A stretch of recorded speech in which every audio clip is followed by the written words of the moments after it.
Hi guys! Welcome back to my channels. Today's video, I'm gonna teach you how to doggy.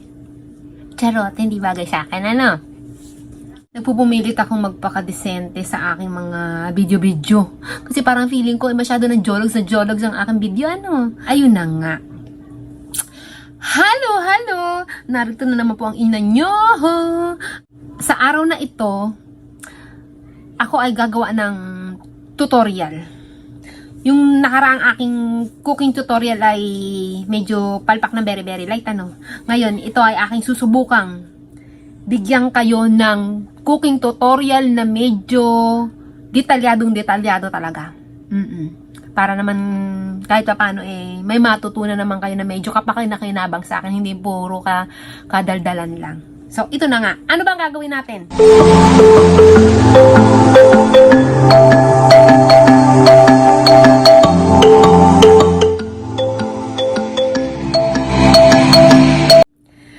Tayo ay mag-barbecue. Barbecue. Alam nyo, dito sa lugar ng mga nag-i-snow, kapag dumarating ang summer, big deal yan sa kanila mga ano na yan, summer na yan. Lagi yan sila mga barbecue. Oo. Kumbaga sa Bisaya ba, lagi sinasabi ng papa ko sa Bisaya, kiat lang ang mga nawong, ganon. Kiat lang sila mag-barbecue, basta makita lang nila ang sun ba. Sige lang barbecue. Almost every other day mag-barbecue yan sila. Ayun na nga. Tuturuan ko kayo kung ano ang ingredients na ginagamit ko sa aking pagba-barbecue. For today's video, gagamit po tayo ng hindi talaga bagay sa akin. Madalas ang ginagamit ko, dati hindi ko to alam, may mga part na mga may langaw. Dito ngayon, ang ginagamit ko na pang barbecue ay madalas gamitin ko liempo at saka pork shoulder butt. Hindi ko alam kung saan banda, basta pork shoulder butt. Maganda yun kasi may mga konti-konting hibla-hibla ng taba. Pero ngayon, nag-request si daddy. Nag-request siya na kami ay daw gumamit ng back ribs. Pork back ribs para sa barbecue. Hatiin lang natin to sa tatlo. Yan, hatiin ko sa tatlo to. Oo. Dalawa ang gagamitin natin na pang barbecue. Ayan. Pork back ribs. Tsaka, request din ni Adam yan. Pag nag-barbecue ako, laging request ni Adam yung back ribs na yan. Pero dahil feeling ko, mabibitin sila dyan sa back ribs na yan, dadagdagan natin ng tinatawag na lang rib and pork loin chops. Pork chop lang naman to sa atin. Pero ito walang Pero ibang maganda to kasi meron siya mga ganito and everything with the lines of the taba and everything yan. Yan ang gagamit tayo. Lalagyan natin dyan. Ano nga ba ang ginagamit ko, mga ate at kuya, sa barbecue? Bentang-benta tong aking barbecue. Pinagmamalaki ko ang aking barbecue. Wala akong sukat-sukat, hindi ako marunong magsukat-sukat. Basta ako tsantla lang. Pero bibigyan ko kayo ng aking mga ginagamit na pak sa pagba-barbecue. Unang-una na syempre ang toyo. Ang toyo. Pangalawa, dati ang ginagamit ko fresh na garlic. Pero ngayon ay kakatamad naman magdikdik at hindi na ako gumagamit ng fresh garlic. Ginagamit ko na lang ay ang powder garlic na. Oo. The granulated California garlic. Kapag hindi galing ng California, hindi pwede. Charot lang. Pwede. Basta, ang ginagamit ko na ay, ito, powder na garlic. Siyempre, ang paminta. At nilalagyan ko rin siya ng ketchup. Mas gusto ko tong gamitin ang tomato ketchup kaysa sa banana ketchup. I don't know why. Pero mas maganda to kasi para may asim-asim ng konti. Yan. Magamit din tayo ng lemon. Walang kalamansi at wala rin ako nabiling fresh na lemon. Kaya squeeze na binili ko na lemon. Squeeze na siya. At ang pinakasikreto sa lahat ng sikreto, nilalagyan ko siya ng sugar. Ayun lang, pwede na yung pang barbecue na yan. Pang barbecue na nabibili sa kanto.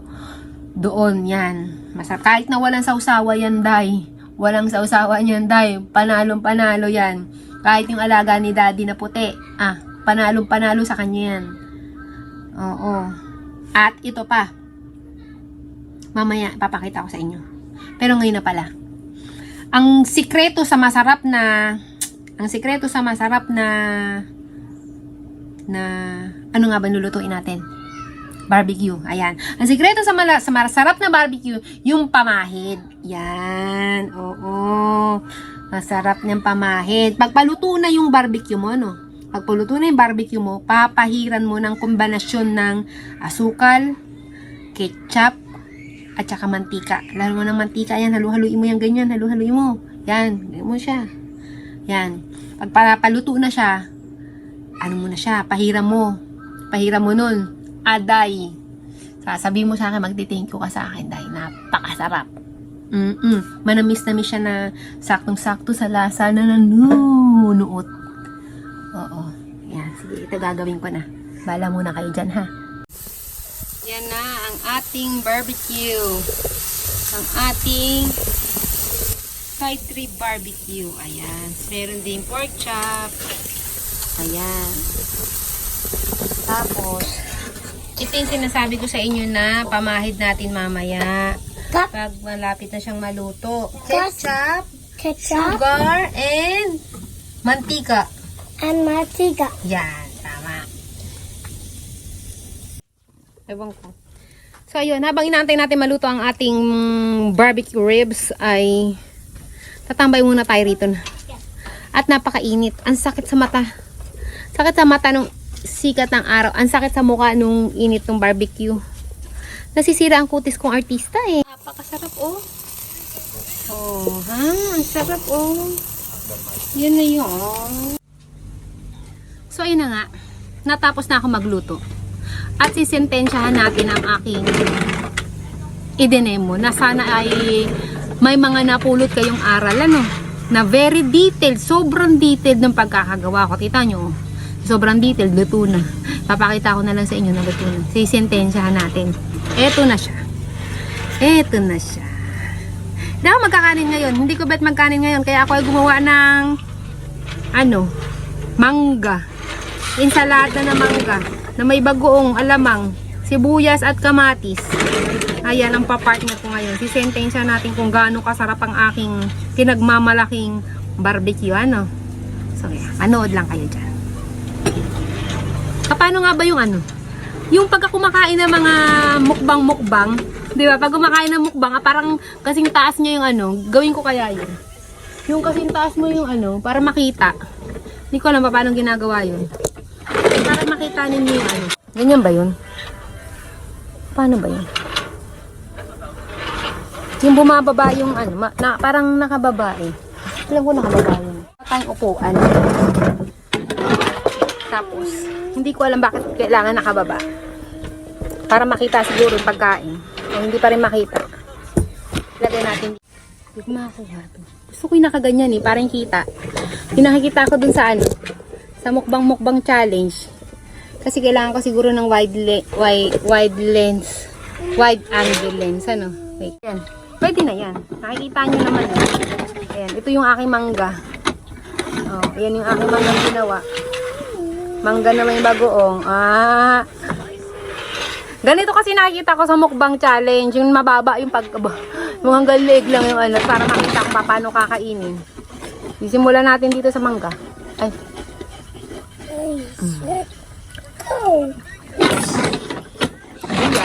At kamatis. Napakasarap.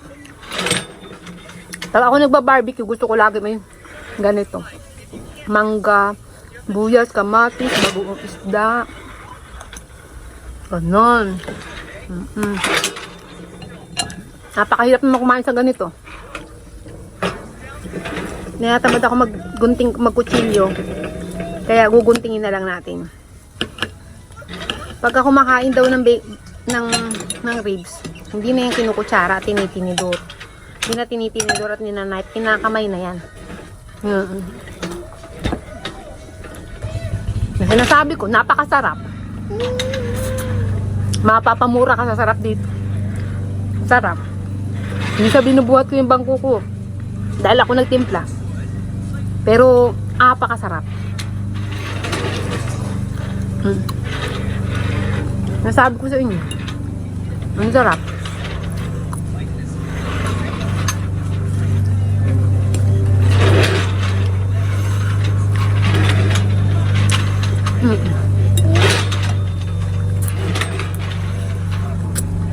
Napapaganon ka talaga sa sarap.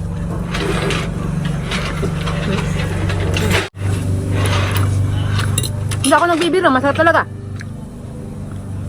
Paminta, toyo, garlic powder, lemon o kalamansi, ketchup, asukal. Yun na yun. Kahit babad mo lang ng sandali, masarap pa rin. Kasi yung pinakasabaw-sabaw nun, minsan, may mga natitira doon sa marinade.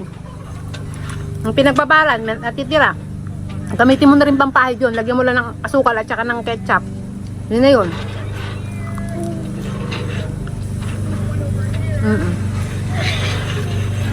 Sarap.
Diego, pakain ng barbecue pero ayaw hawakan. Para akong ano, mommy bird. Marshmallow is too sweet. Kakagating ko tapos isusubo ko sa kanya. Patayo-tayo ako. Kasi, habang kumakain ako, nagbabarbecue. Nasamantala ko na mag-barbecue.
Sarap. Natiktik natin nga.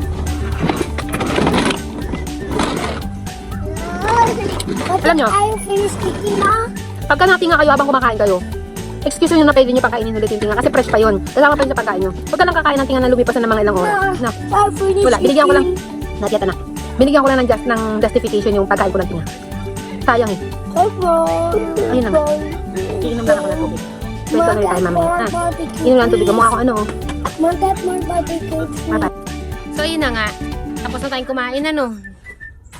At ako ay medyo hilo ng very very light. Kasi binala na ako ni daddy kahapon ng ano. Binala ako ni daddy ng maiinom. Kaya na maiinom. Hindi ko alam kung bakit gusto ako ni daddy ng nakakainom ng very very light. Parang meron siyang masamang balak sa akin. Eto, nakainom ako 2 bote. Nakainom ako 2 bote. Ano to eh? 4% lang naman siya. 4%. Ano? Ayan. Siguro may marami magtatanong sa inyo. Baka sasabihin, akala ko po ba Christian kayo? Bakit po nagiinom kayo? Sabi po ni daddy sa akin, hindi naman dumasama ang uminom ng alak, ng alcohol. As long as wag mo siyang gagawin bisyo. Pero kung halimbawa pa isa-isang bote, padala-dalang bote sa isang beses sa isang buwan, pwede na yun. At saka pa isang bote, padalawang bote, isang beses pag may balak siya sa akin, pwede naman yun. Oo, hanggat hindi naman nakakasira ng iyong kalusugan at ikaw yung nakaka-istorbo ng ibang tao. I don't think bawal naman ang uminom ng alak. Diba? Ayun na nga, nag-explain lang ako. Defensive ako yung medyo mistisa ako ng very very light. Oo. Pag ako'y nakakainom, nagiging mistisa ako. Alam ko na may mangyayaring hindi maganda mamayang gabi. Kaya ako binigyan ni daddy ng ganyan. Pagka nagbabarbecue kami, gusto ko umiinom kahit na isang shot lang ba? Isang shot eh, no? Tumador na tumador. So, ayun na nga. Magpapaalam na ako. Wala na akong nagawa, no? Hindi ko alam kung natuwa kayo sa mga pinagagawa ko, sa tutorial ko, tsaka sa mukbang ko. Anyway, isa-shoutout ko lang. Isa-shoutout ko yung magkaiba yung gagawin ko. Ang gagamitin ko ngayon para sa aking intro ay gawa ni Ira de la Cruz. Feeling ko Ira de la Cruz to kasi yung DLAZRZ. Oo, feeling ko de la Cruz to. Oo. Ira de la Cruz, thank you. Thank you sa paggawa ng intro ko para sa for today's video. Salamat. From the bottom of my heart. Thank you, Ira. Thank you pa paggawa ha. At ang gagamitin ko naman na video for my outro ay gawa ni Juwena Kumlat. Hindi ko alam kung Huwena o Juwena. Basta Juwena Kumlat. Thank you, baby girl. Thank you sa paggawa ng pang-outro ko ngayon ha. Salamat. Thank you. Thank you kay Juwena Kumlat at saka kay Ira de la Cruz. Thank you sa pag-effort talaga. Sobrang na-appreciate ko lahat talaga yung mga ginagawa ninyo. Sobrang thank you. Nahihilo na talaga ako. Pero kaya ko pa rin mag-alaga ng mga anak ko. Tsaka andyan naman si daddy. Kaya kung ako man ay mahilo, sasaluhin ako ng mga bisig ni daddy. At alam nyo na. So ayun na. Bye-bye na. Bye-bye na talaga. Say bye-bye anak. Bye-bye. Bye-bye. Bye-bye. Bye-bye. Bye-bye. Smile. Smile. Smile. Mom, my teeth is dirty. Yeah, because you didn't brush your teeth today. Bye. Smile. Smile. Bye. Bye. Thanks for watching. Thanks for watching. Salamat.